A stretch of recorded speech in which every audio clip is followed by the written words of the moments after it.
That's a All choice. right, we'll get started. If you haven't already scanned the QR code, we are going to have a few mentee polls during this, so we love your engagement. Plus, it'll give us a little bit of information. I want to talk a little bit about the group. First of all, for those that don't know me, my name is Jake Miller. I'm Regional Affairs with USGA, covering the Midwest. Actually, I'll have the team introduce themselves as well. Yeah, Daniel Schaub. I'm with Arizona Golf as Head of Finance and Administration. Rob Schulze, Northern Ohio Golf Association CEO. Patrick Glasner, Senior Director of HR for the NCGA. Kelly Cabarly, Senior Director of HR Operations at the USGA. Veronica Zaccabranta, Senior Director, Employee Journey at USGA. Awesome. We have a handful of other folks on our team as well, but just talking a little bit about the working group, you can see the logos that are up here. There's a lot of brain power put into this group. I know as a non-HR professional, I learned a ton this last year from this group of individuals, so I know you will today. What we're going to talk about today was really born out of the section that you saw last year. It's a really high level covered a variety of different areas. We're going to talk about three in particular today, and this is born out of the joint strategy. We've got a number of things that we'll be releasing out to you guys. We're going to do some lunch and learns. I'll talk about that at the end, but that's all up on the AGA website. But I wanted to kind of call out, the groups that were involved with this, and a lot of professionals here that understand a lot with New York and California represented in the groups that have some of the most unique HR situations across the country. So an outstanding group, and I'm going to turn it over to our first mentee poll here. What level of HR does your organization have? None? Leading the way? I'm really glad I don't see anything in green there. Not sure.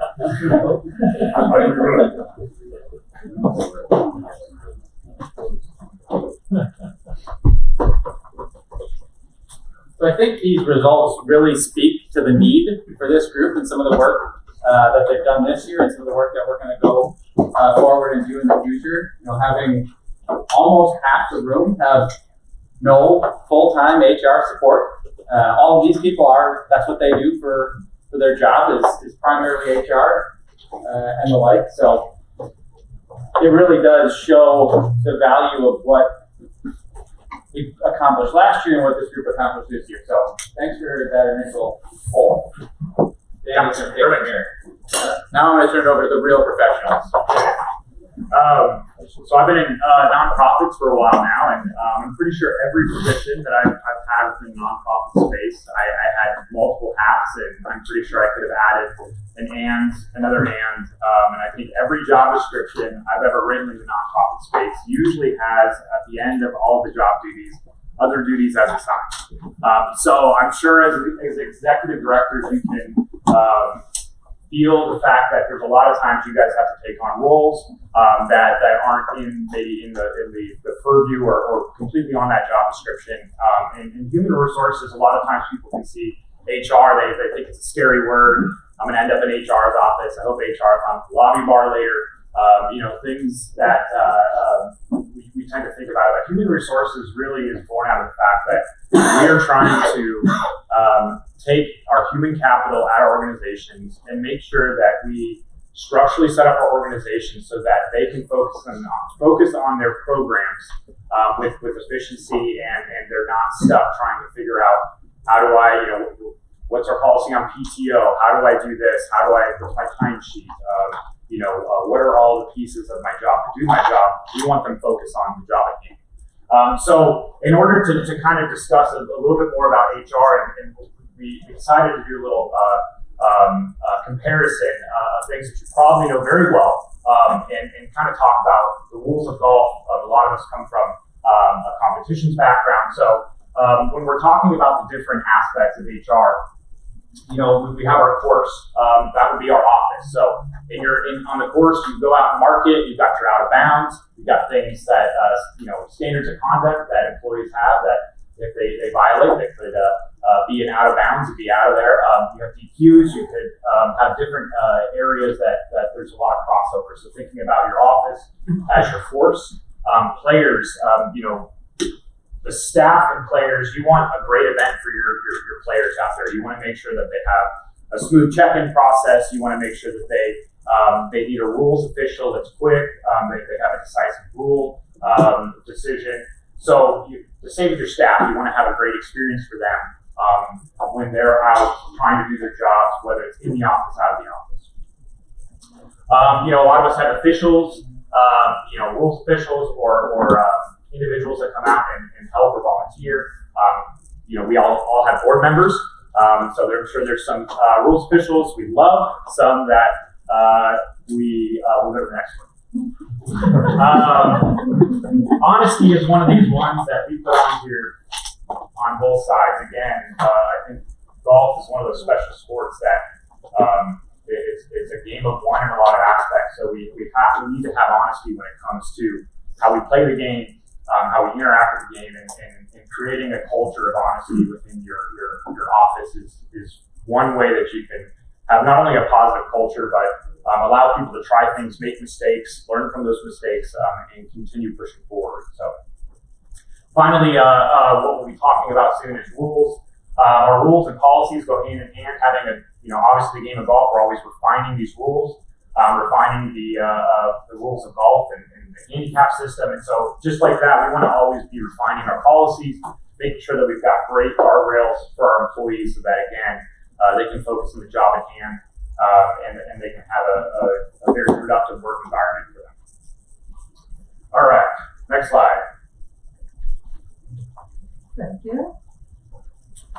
So when we started talking about how we wanted to structure this information and provide it to make it really useful, to make it easy for folks to find what they're looking for, digestible, etc. The initial conversation centered around size of AGAs. We thought okay, smaller AGAs are probably less complex. And we pretty quickly figured out that that's probably not the right way to approach it. And we went through a few different iterations, and where we finally landed is what you see up here, where we have baseline compliance, emerging, and leading. So what does that mean, right? Baseline compliance is talking about those things that you have to do, whether it's federal laws, state regulations, so hiring, paying people, benefits, PTO, all of that type of thing, right? So that's it. That's the baseline. Everyone should be doing that, hopefully. Everyone is complying with those regulations. And then as the AGA HR function grows in sophistication, right, we move into that emerging and leading. So you start thinking about things like performance reviews and maybe moving beyond just, a simple conversation and creating development plans, learning and development, just more sophisticated HR functionality. So, and as we saw right from the poll, obviously, we feel like this was a good approach because maybe you have no one that's really in charge of HR, or maybe it's a subset of someone else's job. So the way we structure the information, you can kind of go within each different category that we're going to talk about, and you can find information for baseline, for emerging, and for leading. So it can help you kind of get to each of those stages or progress through. I have the second. So kind of along the same lines for HR and strategy, when you think about the strategic plan for the AGA, right, you can think about tactical side of it, tactical and then strategic. So it's kind of a continuum that you would move along. And we really thought about how HR kind of should underscore that. And it's almost like a, as is displayed here, symbiotic or circular relationship where, right, how are you going to achieve that strategic plan? Through your people. So you have to equip your people and support them and offer them, the best HR support so that they can be successful and ultimately your strategic plan can be realized.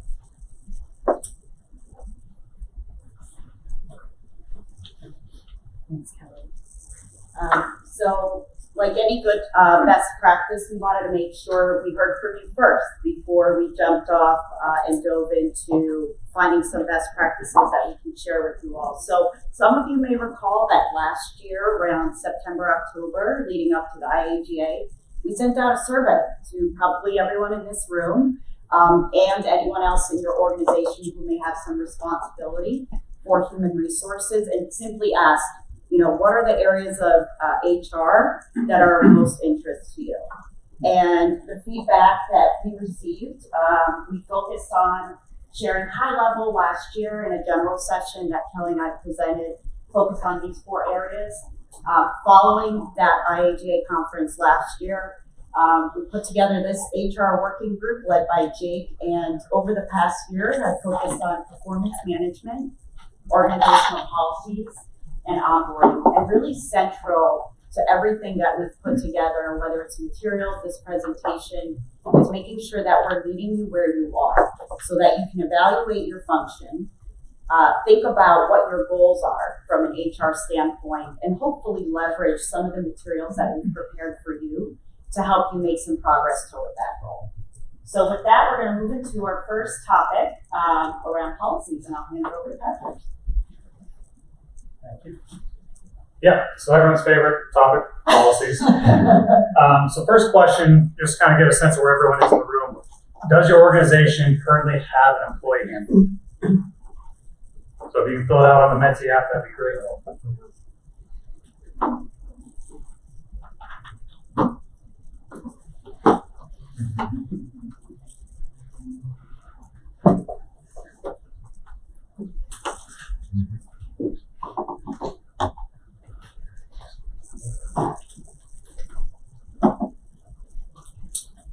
Seems like we're pretty much there. So great to see the majority of us do, some who don't, but don't worry, we're going to go over that and what might help you get there if you're ready to take one off. And then the next question, just so you can kind of get a good analysis of it as well, is in your mind, what's a must-have policy for your organization? Now, this could be something you may already have in place and it's an important one to have, or maybe something you don't, but what's a policy that you guys think your AGA has to have in order to be successful?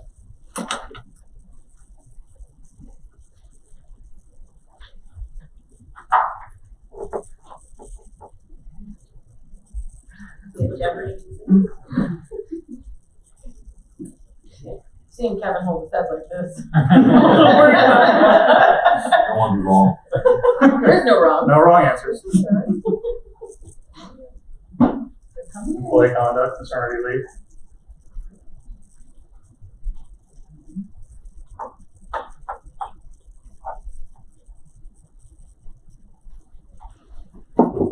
PTO is a good one.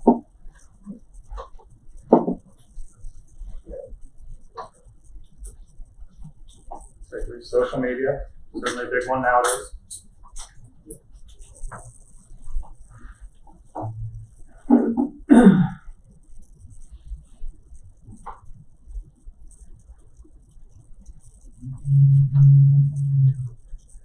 Benefits, board staff relations, controls, expected office hours, time,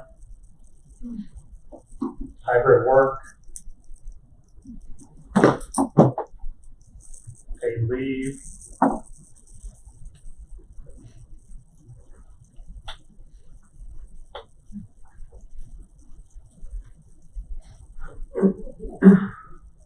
nepotism,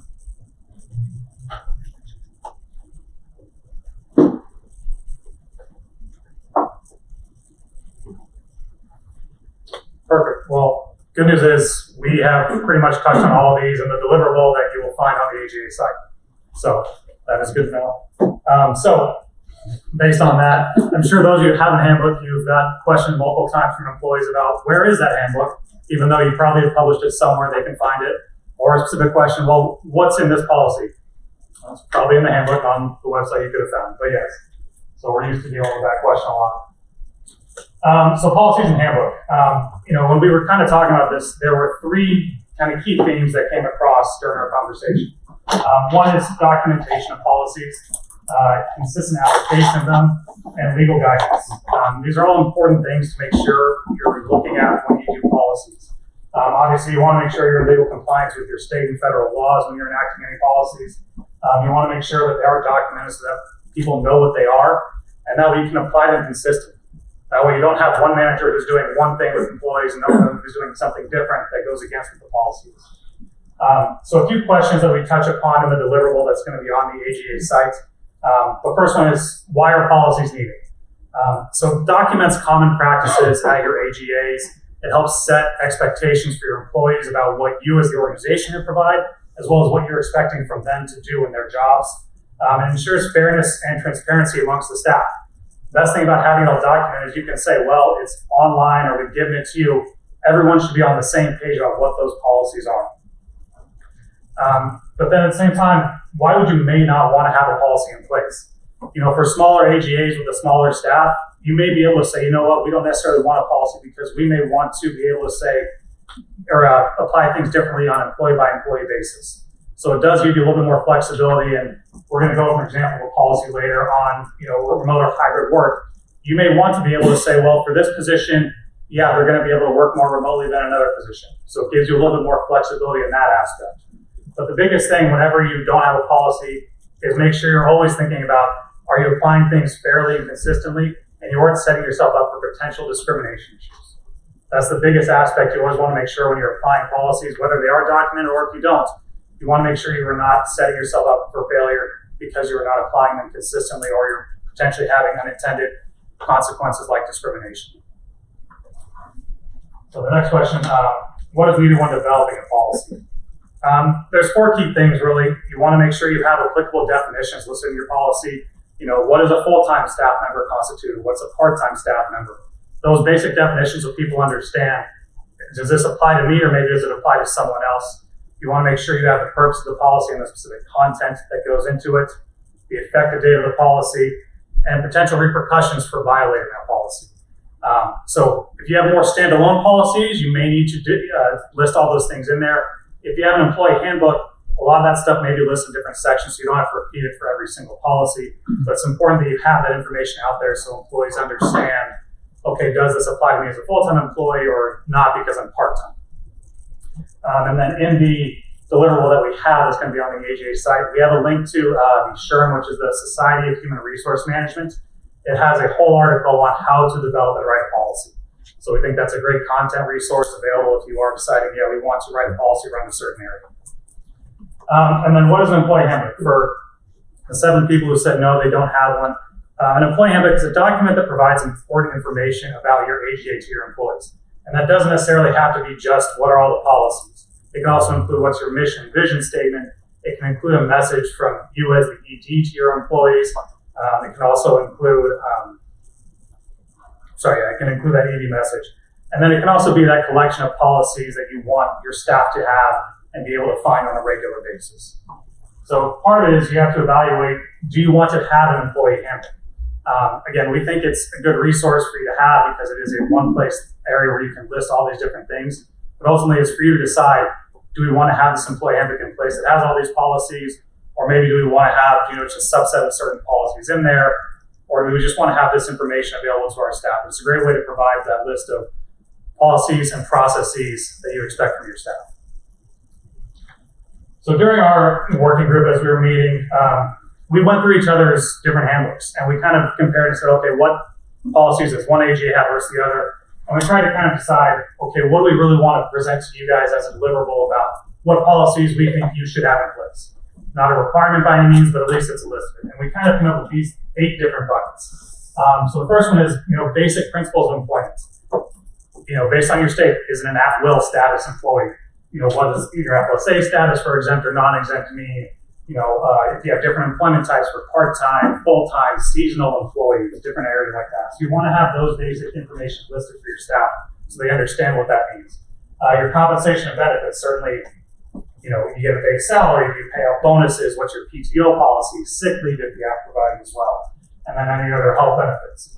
What's your basic payroll information? What are your pay periods? What are your pay dates? What do you expect from employees in terms of entering their hours into a timesheet? How do they approve it?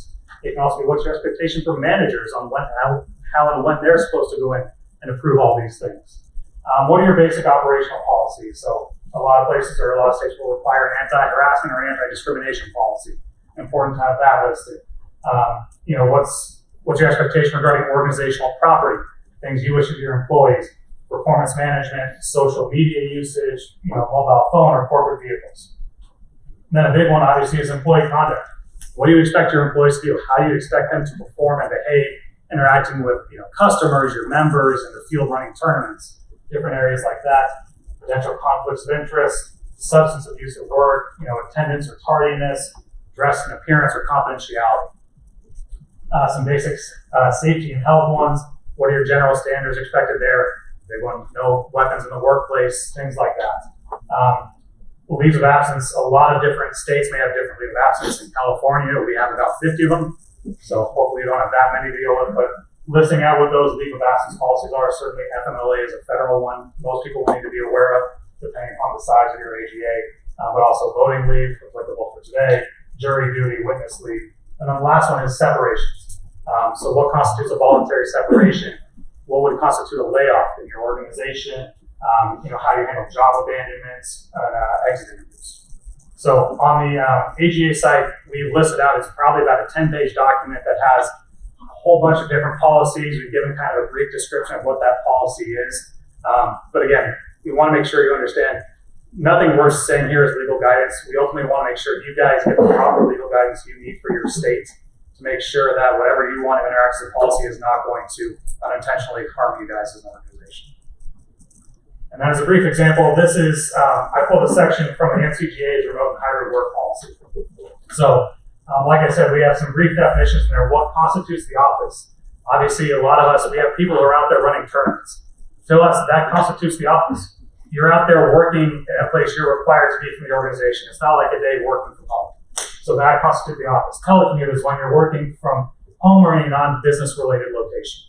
Our policy is that our staff can telecommute up to 2 days per week. So there's 3 days that they have to be in the office, whether that be actually in the office or out running a tournament or event.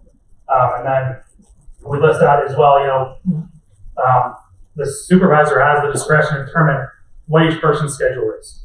So for someone who's in the office 5 days a week, their supervisor may say, hey, based upon what our organization needs, I need you to be in the office Monday, Wednesday, Friday. You can telecommute Tuesday, Thursday. So they have the ability to kind of help set what that schedule is for those employees. So this is kind of, again, just a brief example of it, not intended to be the full policy, but shows exactly kind of what you're looking for when you're developing a policy.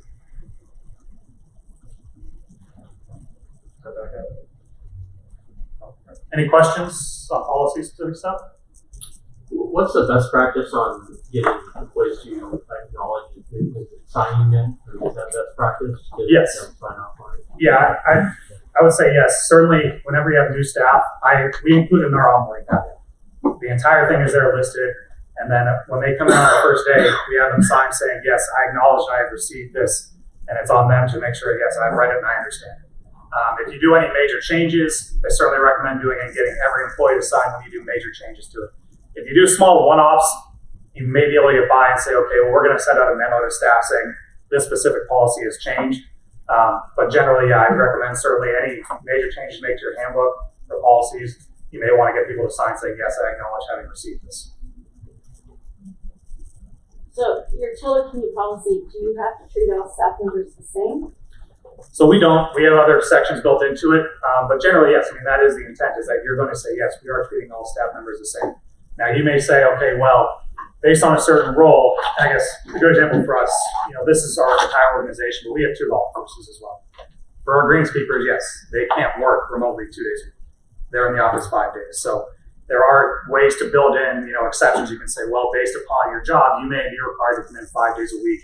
That's where the organization gets to set that. So as you may need to build in different exceptions or write it in a certain way that allows you that flexibility, you can certainly do that. But that's where I think you always want to make sure, however you're applying it as consistently as possible, where you can say, okay, well, yes, we can understand that our greenskeeping staff is going to be different than our marketing staff. But as long as we're saying, okay, we're treating the greenskeeping staff the same and the marketing staff the same, you're at least treating them applicably the same. In that scenario, do you have to be as specific as the actual job title? No, it would probably depend a little bit on what that unit is doing. But that's where I think, again, as the employer, you get to set a lot of the terms of the employment. So you can say, yes, well, your job is going to require this. Your job is going to require this, so we're going to treat them differently. Again, you just want to make sure when you're evaluating these things, am I unintentionally discriminating against a certain employee for any reason? Or am I unintentionally treating them differently for some reason that I really shouldn't? So yes, you can still set the terms and say, yeah, for one position, yes, you need to be in the office 5 days a week. Another one, no, you can be remote. You just have to think through those consequences down the road potentially.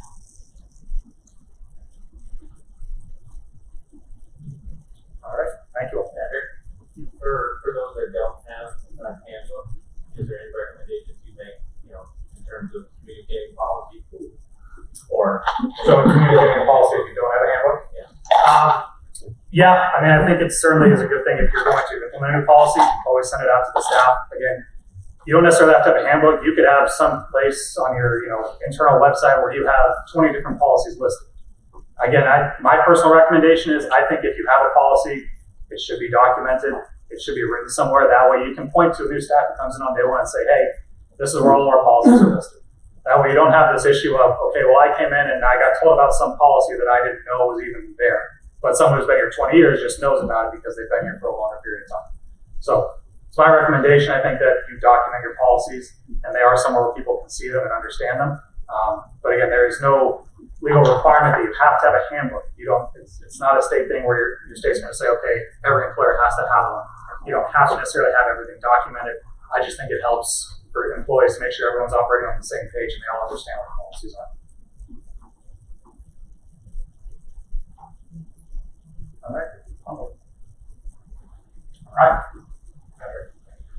All right, so onboarding. I think one piece to note, it was interesting to see kind of the spectrum of, whether you have an HR staff member, a PEO, you don't have an HR person. I think what's important to understand too is that whether you have an individual to do that in office, a PEO, or no one, the responsibility of human resources is really all of the employees, especially the leaders, to set the culture. And again, I think it's important also if you have a PEO is to really identify what that line is, that the PEO stops and we have to really mold what we want for our employees. Because again, with a PEO, they probably have a lot of clients, and so they might give you a nice template, but really setting up those policies and procedures for your employees so that they know it's specific to your golf association. So again, and the more you make that a part of what you do and you live and breathe those, the better your culture is going to be.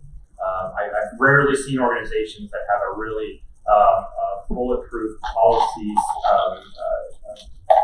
handbook, HR processes that has terrible culture. So it happens, it's rare.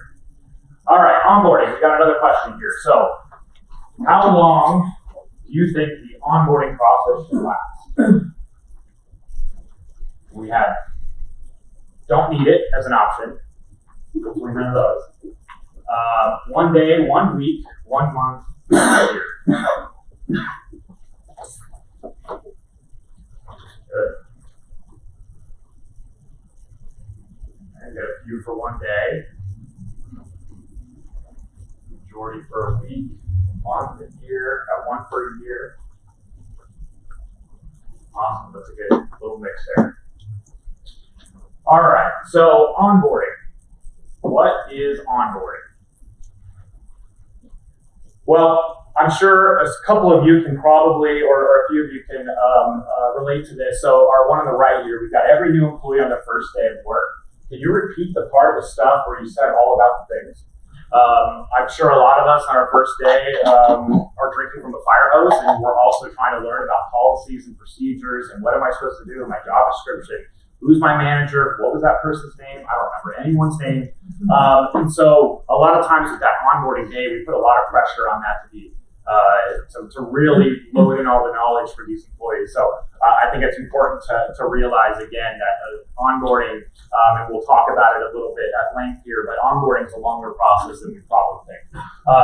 The next one here, we got your first day at your new job, and there's clearly no onboarding process and no one to tell you what to do. So I'm sure there's people that feel like you've gone through the interview process and you're told all about this training we're going to do and all these, different things we're going to try to do, and then you get there and it feels like someone handed you the keys and you're off and running. So we thought we would bring some levity to some of this stuff here. So onboarding, what is onboarding? What is not onboarding? So onboarding is the integration of a new employee into your organization administratively and culturally. Like I said with my comment below, this is what they promised, this gigantic boat that's stuck, and then this is what they brought in to do your onboarding. So I'm sure a lot of us feel like, okay, I'm here, I'm trying to do all the things that they've requested, now what? So what we want to try to show here is what is a good onboarding process, and I will say, there's things that we can do much better in our onboarding process, and we will. I think what was great about the group was that while we're all HR professionals, we got to learn from each other, and we saw some things that didn't work, some things that worked. So don't be afraid to look at this and say, I don't even know where to start, or I'm going to try a few things. I think the best part is that we can be a little bit malleable with this as long as we're legally in the clear. I think it's important to be able to say, you know what, this just doesn't work, let's try something else. So that's why we tried to include as much information as we could so that people can kind of take a look at each individual task that they have and make it geared towards their association. So a great orientation process can increase employee retention, engagement, and productivity. I have a few stats coming up that will play this out, but again, what we're trying to do is this is your first introduction. This is the first look at your organization from a prospective employee. And so we want to make sure that both parties feel like they have the tools and the necessary procedures in order to do their job and get that right start to their tenure. On the other hand, poor or no orientation, well, it's the opposite. So they tend to be, retention goes way down. A lot of them will be gone within a few months. You'll have lower engagement. You won't have as much productivity. And in our world, a lot of times we're bringing people in that we need them to kind of go now, especially when we're talking about interns or individuals that are coming into tournament season. We need them to be up and running quickly. So it's important to make sure that our onboarding process is as effective as possible. So going back to our question here, onboarding is not just the first day or the paperwork or a free lunch on the first day. It's actually setting that stage, whether the employee feels they belong and contribute to the mission of the association or not. So again, what are we saying with how we're interacting? Now, a lot of times onboarding can be seen as just an HR task. That's HR's responsibility to bring them in. We actually see three separate stakeholders when it comes to this process, and this is, again, these are effective onboarding processes. So we have our HR representative. This could be HR, an executive director, a PEO. It could be another administrative personnel that you have in your office. Obviously, the new hire intern. And most importantly, I think this is sometimes missed, is it's kind of this handoff. Okay, HR did everything they need to do. There's your supervisor, and good luck. It's really important that when we're looking at this, the supervisor, manager, department head is an integral part. We want to make sure there's a fluid process from learning about HR, kind of that overarching operation, procedures, everything, into specifically within their department. So when you look at the deliverables that we will put on the website, a lot of our onboarding questionnaires, checklists are geared towards these three separate stakeholders. So they'll read, and we'll have separate processes that we would recommend each of these stakeholders do and what they cover. So a couple questions to ask yourself when you're looking at those deliverables. Do I have a checklist? A lot of times the checklist, we can maybe get checklisted out, or we feel like another checklist to do, but it's important. There's a lot of things going on. We want to make sure that we go through everything, and also it allows you to kind of make sure that going back to the policy perspective, like we want to make sure we have a really good onboarding process, but it's also a consistent onboarding process. Sometimes we get busy, but if we have a checklist, it ensures that we make sure that we get to everything that each employee needs to be successful. Who is the checklist for? I think we got to think about it in these three different areas. Include your hiring managers, supervisors, department heads when you're trying to come up with these. There's probably different things that a person in your championships department will do that's different probably than communications or your customer service. So I think it's important to make sure that you have things that the hiring manager or department head is on board with and has some skin in the game on it. I think it'll make it their own, and then they will take more responsibility with it. Finally, there's a lot of things that we can add to it, but asking yourself what is a nice to have and what's a need to have. So there's things that a lot of times we try to pack so much in that first week. Make sure that the strategic items are put in that first week, and then maybe if we wait a little bit, we add in some more items, and again, checking in with that employee over the first year. We want to make sure that a lot of us, I like the comparison to a wedding. A lot of us that get married, we're planning to the wedding day. We get married and we go, okay, now what? How do we do this? Like, oh yeah, we want to be parents, or we want to buy a house. Like, we've got all these aspirations. Well, if we plan just the wedding, we've got some crash course and learning to do. So it's important to just plan through that first day of onboarding and really think of onboarding as a longer process. Because the more you do that, the more feedback you can elicit from the employee, the more that you can stay in touch with them and possibly get ahead of things that are issues versus letting them go and then all of a sudden they're getting a resignation. Onboarding timeline. So we see it as 4 major timeframes. Again, pre-onboarding, we would consider, this is from the offer letter, contract, to the first day. So this is a welcome email. This is you're setting them up on your payroll system. This is getting them the paperwork that they need for their first day. The first day of employment is obviously its own item, and it's a big day. Usually, again, depending on your setup, it's probably starting with HR in the morning, their hiring manager in the afternoon. But you want to make sure that the employee feels ready and ready for their first day, and then they've got an idea of what they're looking at for maybe not only their first day, but their first couple weeks. Important. They're nervous, just like probably anyone that's training them or getting them onboarded. So make sure that they feel ready to go. We see the first month of employment. This is obviously very important. They're going to go through their first payroll. They're probably going to have their first assignments. They're going to go through training. It's important to kind of see this as an area to check in with them constantly. And again, the first year of employment, we actually see this as this should be when you're checking in with them. If you have a probationary period and you're meeting with them in 6 months to kind of end that and start their full employment. There's a lot of first happenings within that first year.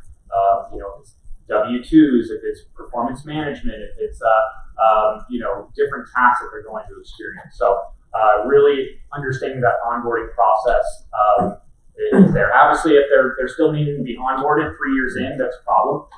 They probably need to get moving, but a lot of times employees will say they feel like they've just kind of been dropped off and they feel a little bit lost in that first month. Some stats here to kind of back this up and why this is important.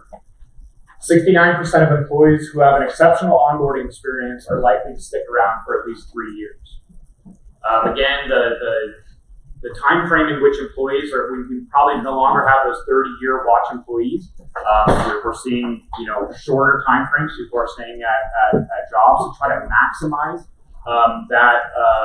all of that training and effort that you put into bringing on an employee. Onboarding has a more than great possibility of keeping them on for at least 3 years. I think that's very important when the average cost of bringing someone in usually is around $60,000, not including their salary. It's all the time of going out and searching, it's training, it's the labor hours that you put your trainers or other managers in. Versus having a bad experience. 1 in 5 employees quit in the first 45 days. So a rotating door is not fun, especially when in our business, we're not hiring, 30 line level employees. A lot of time we're hiring managers, we're hiring directors. These are positions we want around and we're going to put a lot of effort into. So highly recommend, looking at the deliverables that we have and really trying to boost that onboarding. I will be doing that. We're going to be looking at our onboarding processes. There's a lot of things I learned in this group that I'm really excited to put in place. So excellent. Any questions on onboarding? All right, that's either good or bad, I don't know. We're very thorough. Thanks.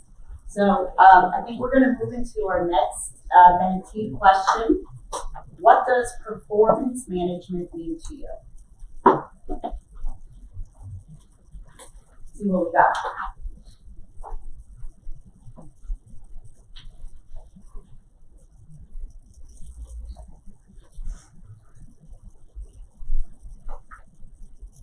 Accountability, yep.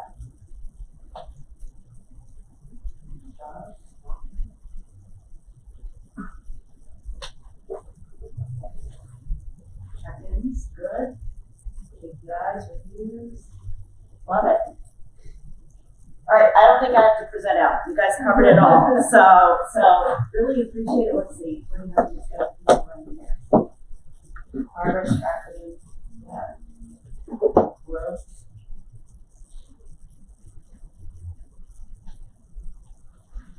Goals. Motivation. Excellent. Feedback. There it is. Feedback. Awesome.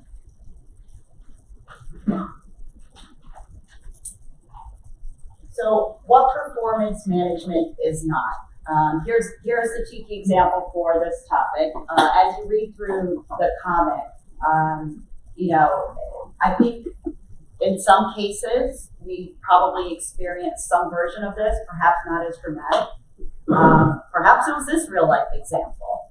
But this is truly just one example of what happens when you don't implement or use performance management effectively within your organization. So, Daniel, you shared some examples from statistics around the cost of ineffective onboarding. Does anyone want to take a guess?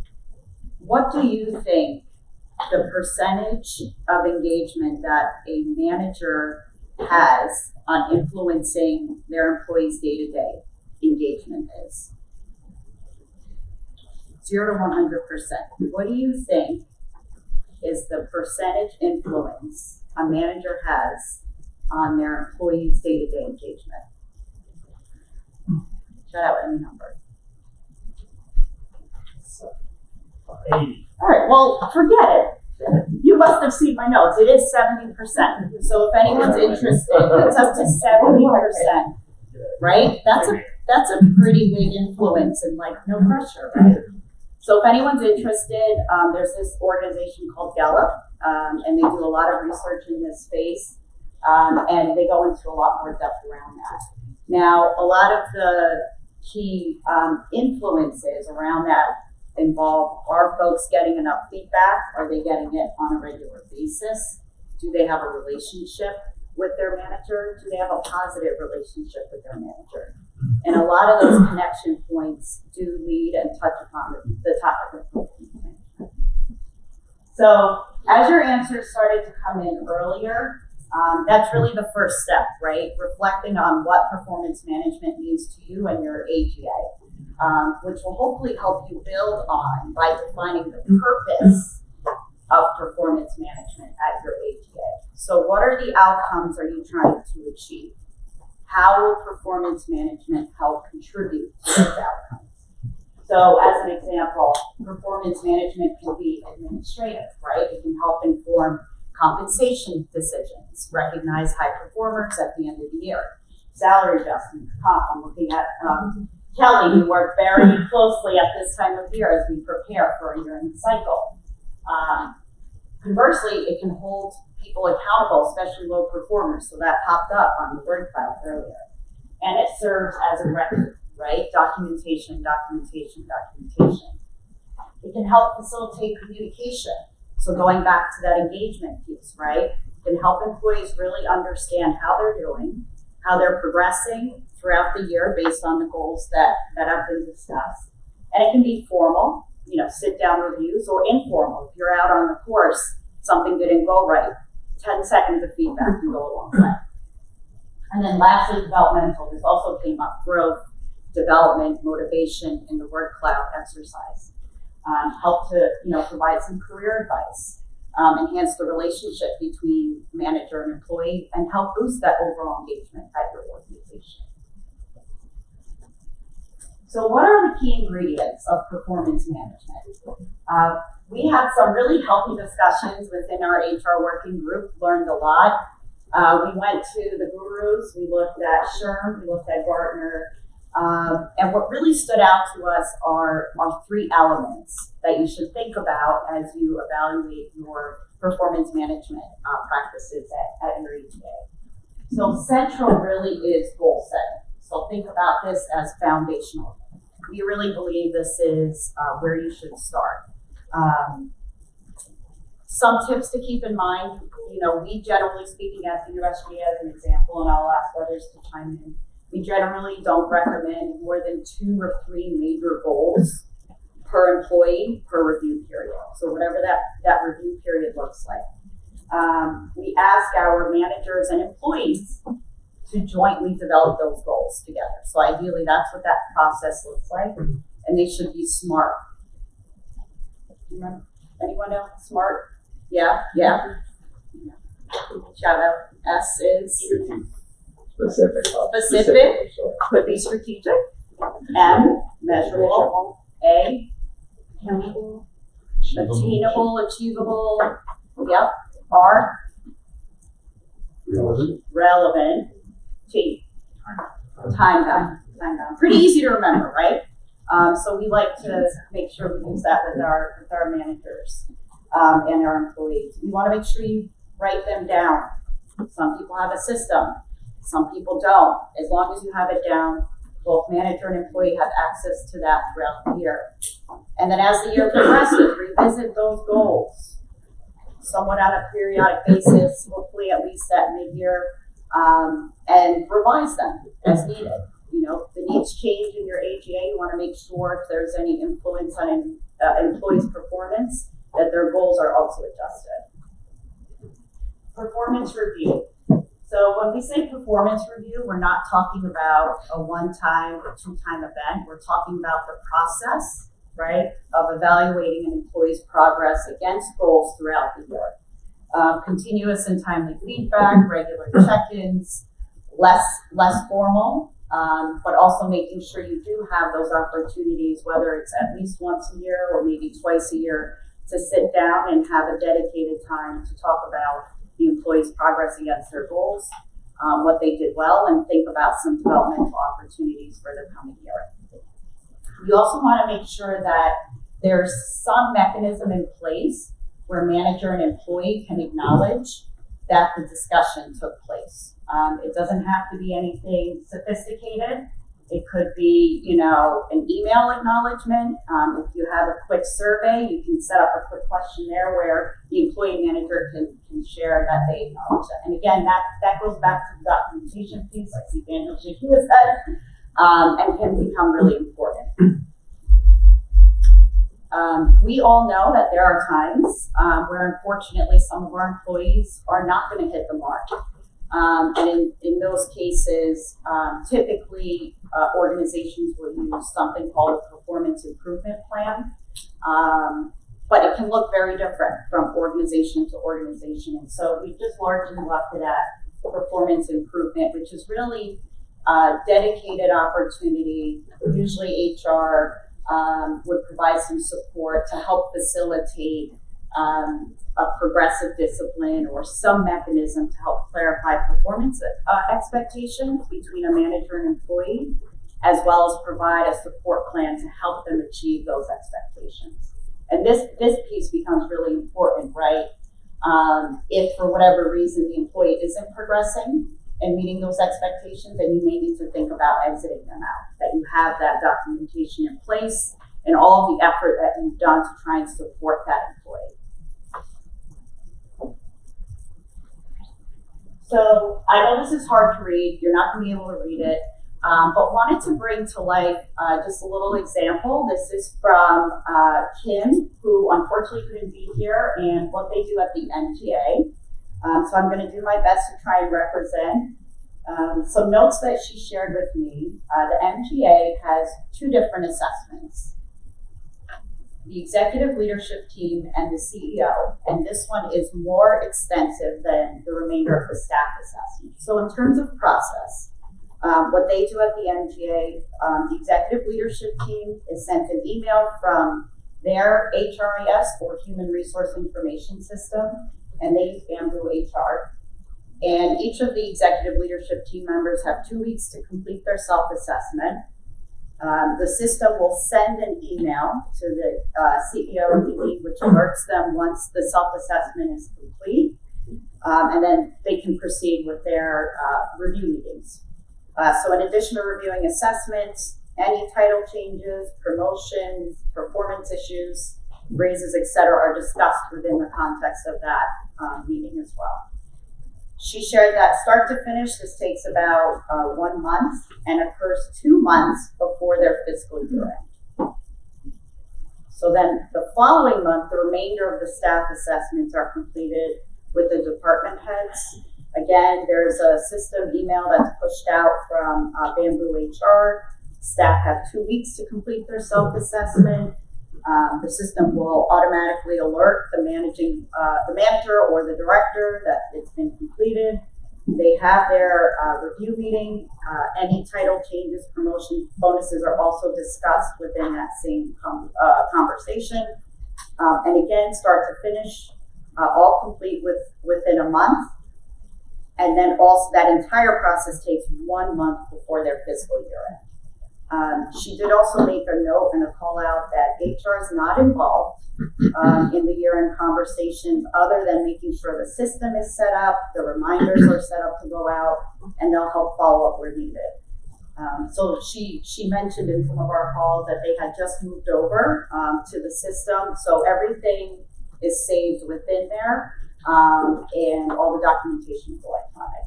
So I just wanted to share a little bit of a case study with you all about how the MGA brings their performance practice to life. Any questions?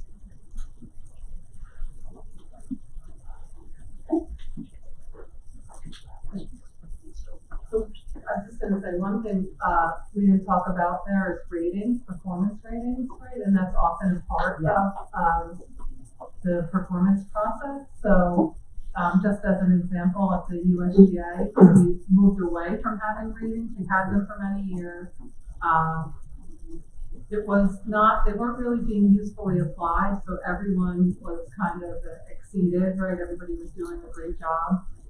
We phased them out, but we found that not having ratings was really not helpful. And we moved back to having ratings and really encouraged and educated managers about what achieved looks like, what exceeds looks like. And, you know, the reason that we brought them back too is for some of those performance improvement plans, right? When you have ratings, it's much easier to, you know, make sure that employees know when they're not doing how they're supposed to be doing. Do you guys do a calibration session? You know. I know it's hard to ask a question about the MGA's the system, but when would the goal setting for the next year fall into that? Yeah, it's a good question. I'll take it back. Kim didn't leave it in the notes for me today, but I can certainly double check it. I would like to explain one of the I'm here. That's right. Yeah, so happy to answer that. So yeah, Kev, after we complete the self-assessment, that gets into goal setting before budget season closes. So again, if you guys just walk that back, so September 1, I meet with our comp committee. That's basically the officers. Our CFO and I have projected what do we think inflation-related raises look like, and then a kind of a global sum of how much money I'm going to be asking the board for to compensate our employees. After that's approved, again, in that sequence, I sit down with the various department heads. I deliver that, so there's not a lot of feedback there, right? Inflation is global, that's us keeping up with the times. The bonus side of it, I think we've talked in this room before about how the MGA thinks about retention. We have a retention bonus. That is delivered at that time, and it actually resets for their employment agreement. So I will let them know what their future retention bonus will be for the following year. The last piece of all of this is the merit piece, and that's predicated on close of fiscal and the end of the year. So this will be the first year that we adjust that. So basically, we can't give people money we don't have, so we have to wait for fiscal to close. When I took over for Jay, I agreed on an algorithm that said, here is profit, so we all project to break even or better. If it's better, there's an algorithm that says resources go to 3 places: human capital, capital reserves, capital improvement. And there is a formula for that. Based on that, that's the only thing in this room that I would say is confidential. It's really kept to me. I have evaluated all staff on a year share of the building, and that based on that percentage and merit based on the supervisor's assessment, that algorithm equals a holiday bonus. And that's they receive that before, in effect, Christmas. That'll be a little bit different because we're going to go into a full year cycle effective Jan 1 of 2025. So those are a shit ton of words. If anyone wants to dive in deeper to any of those things, happy to do that. But I would just say, again, kudos, and I am disappointed Kim couldn't be here. Monica, because she loves this stuff and enjoyed working with the group. But we worked very hard on all of these things, and I would say that 24-year employee, forever, I put myself in the shoes of the subordinates. Forever, I walked into those reviews, and it was like a guessing game. I had no idea high performance equaled anything. And today, they walk in with a very good guess. And in terms of cultural positivity, it's so much better. It's so much better. And again, in our world, the merit part is hard. I mean, rewarding high performers with cash and nonprofit is very, very tricky. So, yeah, we also we have a couple other examples inside the of performance management. It's something that we do. I mimic that. I hated walking into performance reviews that we didn't touch. We did it in January. We talked about it in December, and they're telling me all these things that I'd never heard before. And so, one of the things that we wanted to implement is we touch base with our employees monthly. Our managers have to. We don't ask for anything back, but we just said that you need to do that.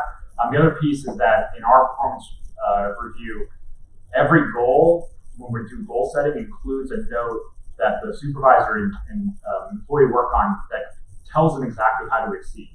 Nothing's worse than you trying to go above and beyond, and your manager's like, yeah, that's great, but I really wanted you to do this. What does exceeding look like? Does it mean more? Does it mean quicker? Does it mean, it's more qualitative?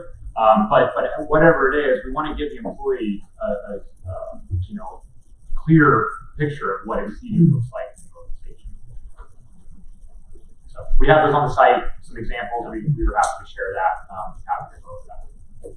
So the best part about using goals, obviously, you all have goals for your entire AGA about what you want to do each year. So from our standpoint, at the beginning of the year, we sit down as a leadership team and we talk through, okay, what are our goals for this year? And we use that to start filtering down. Okay, well, we want to achieve this goal. What do we need our employees to do to get to that? So it's a great way, if you're able to structure it that way, where you can have your entire organization goal set for the year, give that to your leadership team, and then have them start to build those into their employee goals. That really speaks to the slide earlier. You saw your strategic plan to HR and back up to your strategic plan. Really, it's a symbiotic relationship. So what's next? You've heard from the group when we try to keep a little more philosophical with snippets of the examples today.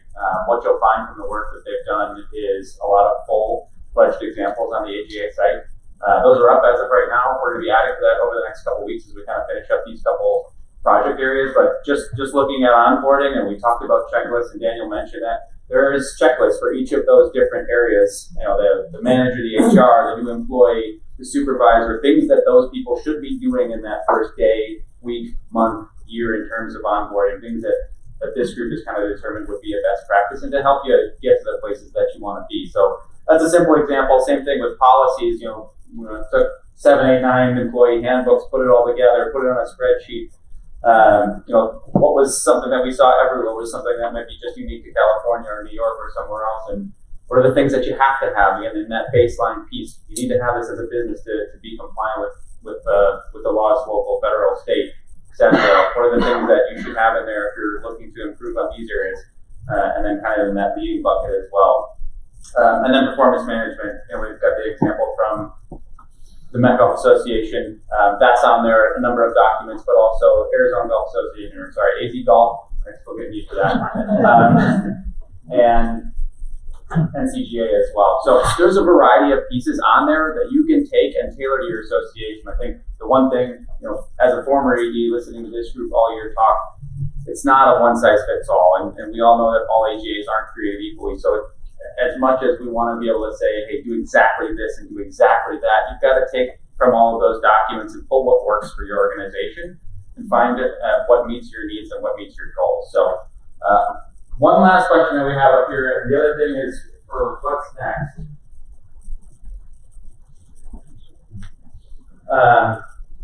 As you saw on the slide that Veronica talked about in the beginning, there were a number of topics that this group was interested in that we, obviously didn't have a chance to get to. We hoped to get to compensation. That's going to be priority number one for 2005 or 2025. But we want to know what else that this group would like HR to tackle. So this is going to be one of the places that we're looking for some responses. What do you want to see us tackle next? We're going to be reassembling a team and tackling some new stuff in 2025. So, A-bands, that's definitely one piece that we're looking at under compensation for sure. But take a second, put a few things in. But the last thing I would say is reach out to this group when you need it. I had a variety of people reach out to me from the Midwest and other places that wanted to talk about the new FSLA laws or whatever it might be. Utilize some of these resources. They're happy to take a phone call, happy to send emails back and forth. They really want to progress what you guys are doing. And they realize, you talk about the very first poll that we had, there's 11 AGAs that just sitting in this room, which certainly doesn't reflect the entire community, that don't have any full-time HR support. So utilize the resources that are out there, utilize this team. They're very, very happy to help. The last thing I'll say, I'm sorry, I have it on my notes and I forgot to skip right by it, but you've heard SHRM, you've heard a couple of these other resources mentioned by the team over here. This is what they're using to help their organization succeed. A lot of what we tried to do, we had conversations about was, what can we build, what can we provide to the community? Well, what we didn't want to do was duplicate efforts by some of these national organizations. And so next year, I keep forgetting to ask Tony if this is actually the case, but a SHRM membership is something that we want to be able to include in your governance subsidy. So it's something that this group is recommending that you should be a member. It's about $200, and there's a million resources on there that every one of you would use on a daily basis. Whether it's building employee handbook, whether it's performance management, a lot of what we've talked about is in there. We're not going to duplicate the efforts that are there because those are people that are doing this full time. We're trying to take some of that and the feedback from you and point you in the right direction. So utilize the resources that are on there. There's a full document with 11 different organizations, with SHRM being kind of that main recommendation that talks about who they are and what they do and how they can help you. So with that, any other questions? Good. So just a quick question, and that is with these HR policies, how much common sense still gets brought into play over certain things? So we use the employee performance plan. You've got a metric put down that they're supposed to meet. And let's pick on the competition people. You're at a site, weather's not great, volunteers aren't doing what they're supposed to do, the event gets a terrible rating. Yet this person's performance for the year, potential bonus or something like that, is tied into it, but it hasn't met the mark that you agreed to beforehand. Do you, within your measurables, have something that you can now adjust that down to meet this, or does this employee now have to deal with this annual thing where they're basically potentially being thrown the door over something that they had little to no control over? Yeah, certainly things can change. You can have people have employee goals in there, and you may say, okay, well, because of a litany of different factors, we understand that goal is not achievable, so we're not going to hold you over the stones for that. So yeah, there's always some ability to change things in there as you need to. Again, it's one of those things that's best to have those conversations regularly throughout the year. So yeah, if you notice, okay, something happened in March, but your review is until December, you should be able to have a conversation and say, okay, we're here, we understand this may not be achievable the rest of the year, so maybe do we change that goal to be something different for the year? Or do we just say, you know what, we're just gonna scrap that for this year, maybe we'll come back to that one next year. So there's always ability to make those changes, but again, early communication, documentation on it is always the best, that way everyone's on the same page. Okay, just to build on that, one follow-up with that, and that is the volunteers that are there to assist the staff, when they don't do their job to impact things, how do we fire volunteers? Well, volunteers are volunteers.